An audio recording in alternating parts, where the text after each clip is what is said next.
to analyze certain outputs or create certain outputs. I guess the thing that makes the differentiating piece is going to be the human element on top of the AI. Yeah, for sure. Once everything becomes homogenous, or that could be made available to stakeholders, not just locked away within the hands of a few data scientists, that you'd see a presentation every 6 months or 12 months that make the output successful. But we accompany that with compelling strategic narratives. So we don't look at strategy and measurement as two isolated variables or two isolated components of the function. There are clients out there, advertisers out there that spend substantial amounts of money into their budget, on what we might describe as the classic bottom of the funnel. 99% of their budget, and the budget's substantial.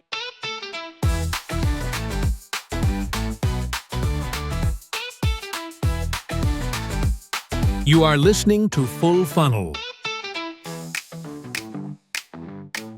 Hey everyone, welcome back to the Full Funnel podcast. I'm Rohit, your host and guide through the world of AI-first marketing. Today, we're diving into something that could transform how you think about media allocation, right? And so what if most brands are leaving millions on the table by managing their channels in isolation? Today, you'll learn an exact framework for uncovering hidden opportunities across the entire customer journey and hear how some major brands are achieving a high level of ROAS using AI-powered intelligence and get the CFO-Ready language that actually gets marketing budgets approved. Joining me is Paul Ruscoe from a leading performance marketing agency, Incubeta. Paul, awesome to have you here. Please do introduce yourself. Tell us a little bit about your background and tell the audience what is it that you do at Incubeta. Yeah, absolutely. Well, thank you so much for inviting me on today. Greatly appreciate the opportunity. As I say, my name's Paul Ruscoe. I work at Incubeta and here I lead the marketing intelligence function. And often when I introduce myself as leading the market intelligence function, I always have to explain what market intelligence is. It's such an ambiguous term. And let me just kind of sort of explain that.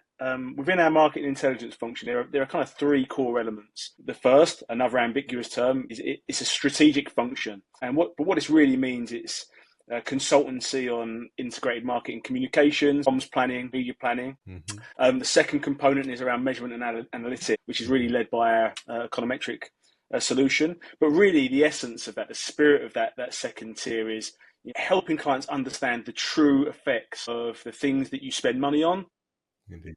On outcomes. That's critical, whether someone's using econometrics or not. And the third element is around audience identification. How do we help our clients fully understand their market so they can tailor their solutions towards that, whether that's building a CDP, working through other syndicated tools to build segmentations, and then being able to apply that in the real world. So that's what the market intelligence function does here. I just want to sort of add one more thing. You mentioned that we're a performance marketing agency. We generally don't like that language really anymore. Okay.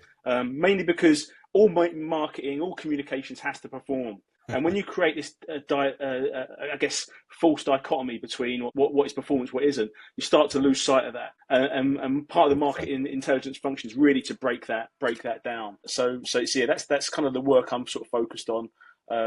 With my colleagues at Incubeta. Awesome. Yeah, absolutely agreed on that point. This whole, brand versus performance story, we'll get into that shortly. But yeah, let's dive right in. I think we've both been in the space for several years now, and I've seen so many brands, truly making like $1 million decisions based on attribution models that they know are truly broken, right? Deep down, they know that, but they just have to go with it because that's what's out there in the market. Was there like a specific situation where you just realized that this is fundamentally broken and you had to kind of really rethink your approach on how you help your clients? Yeah, so it's a fantastic question, And if I'm really honest, there was no singular moment where I thought, wow, we've got a problem with conventional measurement or traditional measurement. I started my career many years ago, long before Google and Meta did democratize the world of advertising to kind of small markets. When I was working on the buying floors of WPP and Omnicom, we had a good grounding in really what worked already and based on historical evidence. Right. Of course, we were working with big clients with big budgets, but that was almost a prerequisite of advertising at that time. We kind of understood that there was always a balance between quality and cost. Yeah, there's always a balance between quality and cost. We also knew that we had to reach critical mass to drive large effects. And in fact, this was how a lot of media investment was audited in the past the balance Right. of quality and cost. Anyone who's worked on those will remember auditors like Billets or Ubiquity having these complex models of managing quality and cost. So there was never a singular moment. And actually, when we got into this world whereby digital attribution became, I guess, a commonly traded currency, to a lot of us in that environment, it already felt counterintuitive. Yeah. It already felt counterintuitive because, Right. the great advertisers, the successful advertisers, always trying to understand what was getting inside the consumer's mind. Yeah. And then all of a sudden we flipped and started to believe that everything was clickable, trackable, and had the ability to monitor almost every interaction. Complete Yeah. nonsense. So we were always striving to get into the heads of the consumer, and that required more than just seeing where they click or what sites they visit or what they do. So conventional attribution always felt a little bit, shall we say, counterintuitive to many of us. But unfortunately, the power of big tech outweighed the power of smart comms planners. And we started to deviate to something that actually was maybe slightly flawed, in fact, significantly flawed. Yeah, absolutely. Absolutely. I come from that era as well where, we just knew that all this marketing worked, but, we didn't need to track every single journey to get it working, right? So, but when you speak to a brand today, a kind of like a group of marketers who have been, trained, it's been ingrained in them that, they got to they got to track all these clicks and basically build out these customer journeys and all of that. How do you change their mind? How do you trigger the aha moment in them to kind of explain what's really happening? Yeah, that's another really great question. And let me just sort of take a step back there. Yeah. It's actually really difficult to change people's minds. Mm-hmm. Really difficult. And that's why we're in a situation we're in where Yeah. things like digital attribution is still relatively resilient, even though we've known full well that they're incorrect. It's very, very difficult to change people's mind. But you mentioned the customer journey here, and I think generally speaking, as a function in marketing, we probably need to do a bit of a reset on the customer journey, if I'm quite honest. And the reason being, the customer journey in many respects in the real world looks fundamentally different to the customer journey we'll put on a PowerPoint slide. Yeah. Indeed. The customer journey is one of the most misunderstood concepts in modern marketing. Because in many respects, there is no customer journey. Yeah. There is no customer journey. Communications generally works firstly by doing two things. The first is building a durable memory among people who are largely out of market today, which represents the largest volume of your source of growth. People who aren't in market today, but might buy into the future. Incubeta, we call this like quick to mind effects. Yeah. The second element is by ensuring that your brand is easy to find, creating a frictionless pathway to a point of sale. To a lead generation engine. Kind of similar to Byron Sharp's like logic of mental physical availability. Yes. But one of the major pitfalls is we believe that there is a clear and trackable, complex, highly considered customer journey when there isn't. The brain makes decisions based on heuristics, mental shortcuts. And the sooner we get our head around that, we're all going to become infinitely better marketers. But to answer your question specifically about how can you start to identify opportunities whereby we can get a grip on what the customer journey really looks like or how we're having an effect, is by creating leading indicators of success. Things that you can attach that may correlate with future purchase behavior that you can demonstrate in a simple way. Now, sophisticated advertisers might look at various forms of predictive modeling, econometrics, etc., but that might be out of reach to many. There are certain simple techniques that you can use to understand whether the things that you're doing are having an impact on durable memory. And one of which is just simply looking at things like organic search query, or share of organic search query, which is something that Les Binet and James Hankin have talked about for now many years as a good leading indicator that showcase that durable memories are being created. Because ultimately, no one searches for a brand that they've never heard of or that they've not had some level of durable memory planted before. So it's a good behavior indicator that something is moving the dial. Yeah. So very verbose answer to your question, Rahit, so forgive me for that, but hopefully that kind of answers, but happy to double click. Yeah, absolutely. Yeah, I mean, for us, like this is something we do day in and day out, which essentially is trying to convince people that customer journey, like you mentioned, is just not there, right? It is extremely fluid. It is, people are out of market and then in market, and we got to kind of deliver based on that, right? Yeah, absolutely.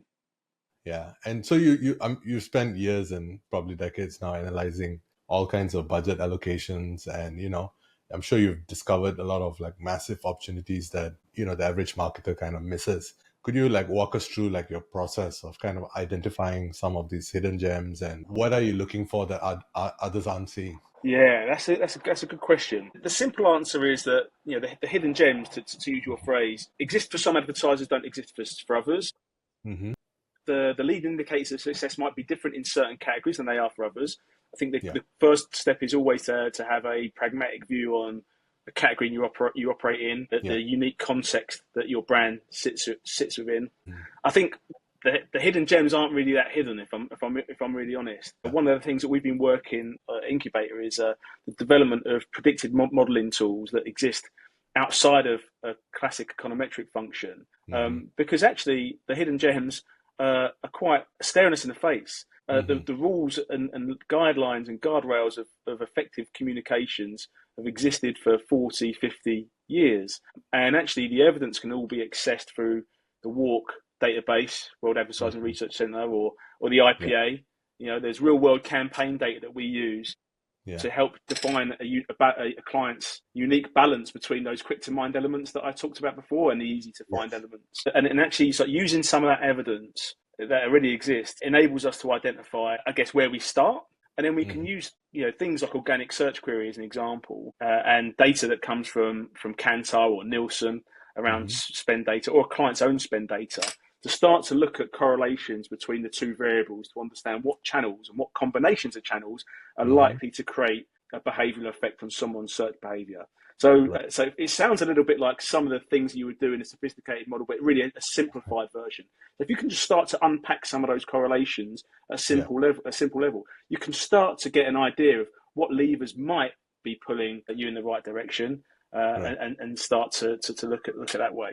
One of our solutions also enables us to project, again using real world campaign data or anonymized category data, and project millions of different channel mix scenarios to identify the most likely patterns that will give you an optimal media mix, that we then can validate later on through the use of econometrics or clients' existing econometric model to kind of create the bridge between the strategic function I talked about it when I was introducing myself, and the measurement of true outcomes. So we can look at not just what worked, but how and why it worked as well. Awesome. And could you give us like an example of that, in practical example? Like, how did someone approach you guys? What was broken before? What did you implement? And what were the outcomes that they managed to get that proved the success of that process? Yeah, brilliant. Absolutely. I mean, we've worked with clients on a number of different occasions over the past couple of years. I've been at Incubate where we've seen this occur. I can't use explicit client names on this call, but I'll give you an example, which is actually a common example that we see quite often, and one I was talking about this morning. There are clients out there, advertisers out there, that spend substantial amounts of money on paid search, particularly branded search, things like PMAX, for example, and they don't understand the true incremental effects of those channels. Right. And one of the challenges we try to say is, well, hey, like, how do we trying to figure this out? How do we understand the incremental value of these tactics? And if we identify that there's limited incremental value, then we need to readdress that spend and readdress that spend in channels and environments that kind of build durable memory. So a good example we have is, clients, and again, without wanting to specific names, but clients spend largely 99% of their budget, on what we might describe as the classic bottom of the funnel. 99% of their budget, and the budget's substantial. Yeah. And we kind of looked at and evaluated that channel mix, if you want to call it that mix, and said that, in order to stimulate the growth that you promised your shareholders, we need to identify new buyers of the brand, people that buy the category but don't currently buy the brand. And that requires us building penetration. That requires us moving a percentage of your money into channels like video, into channels like CTV, OTT, to build those durable memories. And in fact, we even looked at their historical media spend to provide the evidence for this. When they spent on linear TV in the past, they saw a significant increase in organic search queries that eventually translated into shifts in market share. When they stopped, there became a slow erosion. So those are the kind of processes that we'd go through, and that's an example of what we would do. And the outcome when we tried to reset the channel mix was, the numbers were escaping now, 160% increase in organic search query, a 2% increase in incremental sales within an 8-week period. Wow. within an 8-week period. Okay, so this dispels the myth that moving up the funnel only works in the long term. Moving up the funnel will work in the short term as well, but of course, your short-term success is always going to be bound by market dynamics. So yeah, I'm trying to make this example as explicit as possible, and without revealing the exact case study. But anyone who's watching, I'm more than happy to prove some of these examples in more detail. But we see this time and time again. Yeah, we see that all the time as well. The entire short and long of it, right? Where we see TV driving short-term sales dramatically increase quite a bit, right? Yeah, absolutely. So yeah, let's talk a little bit about marketing mix modeling, right? It's the hot topic nowadays. Everyone's into it. Everyone's testing it. There's open source models, traditional guys still doing things the old way. It kind of drives me crazy sometimes to think that, people think it's difficult, but the market has changed, right? And so you've developed something called the Agile MMM, very high accuracy in like weeks instead of months. Can you tell us a little bit about that approach in your team and, how you're doing it versus how other people are doing it? Yeah, absolutely. I'm going to be really candid with you that the Agile MMM solution is something that probably not unique. Especially there's open source models out there that enable people to do the same thing to some extent. But the idea with our solution was that we wanted econometrics to be accessible with insights that could be made available to stakeholders, not just locked away within the hands of a few data scientists that you'd see a presentation every 6 months or 12 months. With our team, our approach is that we create a platform that make the outputs accessible, but we accompany that with compelling strategic narratives. So we don't look at strategy and measurement as two isolated variables or two isolated components of the function. They intrinsically work together. Because what we've found with conventional econometric models, if you want to call it that, is that they're very good at telling you what might have worked, but they're very weak at telling you or hypothesizing about the how and the why, because the people that deliver the work might be incredibly talented data scientists, but have no foundational understanding in how advertising works. Exactly. And we try to bridge that gap. Awesome. So we talk about Agile, we talk about accessible in some of our language. We don't necessarily believe they're really USPs, but where we do add a little bit of additional value in our solution is our appetite to continually develop tools that we can build onto our models that provide solutions that a conventional MMM might not be able to do. Like, for example, we have a work in progress project called the Creative Performance Index that layers an extra measure to our existing models that we can share insights with clients about the effect the creative is having on the variables. And so we can start to talk about, actually, instead of moving money from one channel to another, it may well be viable to move money from one channel and invest in a creative solution that might be more tailored to the market, and then therefore can augment the effect of the other things that you can do. So all very work in progress. We have a culture of innovation within our business that is always looking to mine for opportunities to add those incremental elements of value to our conventional techniques and modeling. Amazing. Yeah, that's great. I think creative is now a huge focus, and I think things like AI now have managed to help folks do even more testing, because you can output some of these creatives a lot faster and efficiently and cost effectively. Could you share perhaps a little bit of any case study on a client looking at that heavy bottom of the funnel tactics, spending a lot of money there, and wanted to probably cut all of their brand spend, for example? Is there something where you guys recommended that essentially helped them, change their minds in terms of moving some of the budgets using the MMM? Yeah, absolutely. Well, we get approached actually quite often by advertisers in the mid-market asking us specifically that question. We've been entrenched in the bottom of the funnel. We know we need to move, but we just can't justify it to our board of directors or to our CFO. How do we do that? I'm going to give you a real world case. I'm going to give you something that one of the first examples in recent years, at least, of myself doing that work. I used to work because I can comfortably talk about it publicly because I no longer work for this organisation. But I spent several years working with one of the leading price comparison websites in the UK called Go Compare, or now known as Go.Compare. A very competitive marketplace, as you can imagine, focusing on insurance.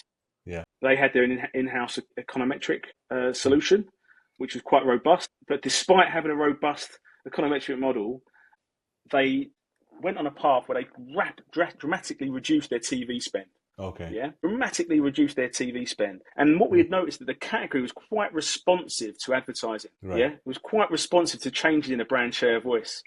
Go compare, reduce the TV spend, share voice declines, compare the market competitor, maintain their TV spend, start stealing share market from this particular advertiser. Right. Despite the fact that the econometric model told them not to do that, which actually presents you with a different problem, right? So one thing having good modelling, it's another thing actually taking on board the recommendations and solutions. Yeah. But we actually sort of had a reset and said, look, hold on a minute. Once we start moving away and deviating from these channels that we'd relied on for years, even classic linear TV, which everyone was like, starting to dismiss that time, we deviate, it's going to hurt us. So we actually worked with the econometrics team, say, hey, you know what? Like, we need to start building a business case to not just get back on TV, but to try and make sure that TV spend, and I'm using TV as a single example, but there was other channels within the mix, and make that always on and start actually reintroducing the core concepts of effective planning. How we can maintain and maximize weeks on air, how we can drive great share of voice by focusing on a formats that harness greater retention. Yeah. And the net result of that was a reversal of that decay. Now, the problem was that once you move away in that category, your market share can decline quite steeply, but it can potentially take years and years and years to claw that back. So the moment we started to reach the bottom of that kind of curve, we were quite happy because we knew that if we maintained that over time, it was going to come back. And eventually it did. And after a couple of years, they were reset to more or less the levels they were at before. It's a case study I particularly love because it talks about exactly what, people sort of not taking the right advice, but then pivoting.